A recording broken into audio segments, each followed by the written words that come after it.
இன்னொரு தியரி ஒண்ணு இருக்கு சார். என்ன அப்டின்னா, கரூர் மக்கள், அதாவது அதில நேரடியா பாதிக்கப்பட்ட குடும்பத்தினர் கூட விஜய் மேல அவங்களுக்கு வந்து கோவம் இல்ல. அவர் என்ன பண்ணுவாரு, "இப்டி ஒரு விபத்து நடந்து போச்சு. நாங்களுமே போய் பார்க்கணும்னு நெனச்சோம். பசங்க போய்ட்டாங்க." அப்டின்ற அணுகுமுறையில அவங்க இருக்கிறாங்க அப்டின்னு நம்ம பல பேட்டிகள் பார்க்க முடியுது. இல்ல ரசிகர்கள் எடுத்து ஷேர் பண்ற வீடியோவ நம்ம பார்க்க முடியுது. இத வந்து எப்டி சார் அணுகுறது? கரூர் மக்களுக்கு இன்னுமே விஜய் அவர்கள் மேல கோவம் இல்ல அப்டின்றது சரியான பார்வையா? வெளிய இருந்து பார்க்கறதுக்கு? இவங்க கரூர் மக்கள்னு ஒட்டுமொத்த கரூர் மக்கள்ட்டலாம் இவங்க யாரும் போய் வந்து இன்டர்வியூவோ, கருத்தோ வந்து எடுக்கல. அந்த பாதிக்கப்பட்ட அந்த உயிர்களை இழந்த வீடுகள்ல தான் வந்து பார்த்துட்டு இந்த கருத்துக்கள ம். சொல்றாங்க.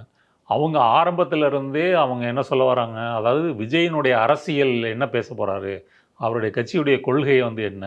அவர் ஏன் அடுத்த முதலமைச்சரா வர விரும்புறாரு? இத தெரிஞ்சுக்கிறதுக்காக அந்த மீட்டிங் போனோம்னு யாரும் வந்து சொல்லல. அவங்க சொன்ன ஒரு ஒன்லைன் என்ன அப்டின்னா, விஜய நாங்க வேடிக்கை பார்க்கறதுக்கு போனோம். ம். எங்க வீட்டு பக்கத்திலேயே ஒரு மீட்டிங் நடக்குது. விஜய் வராருன்னா, இப்டி போகாம என்ன செய்வோம்?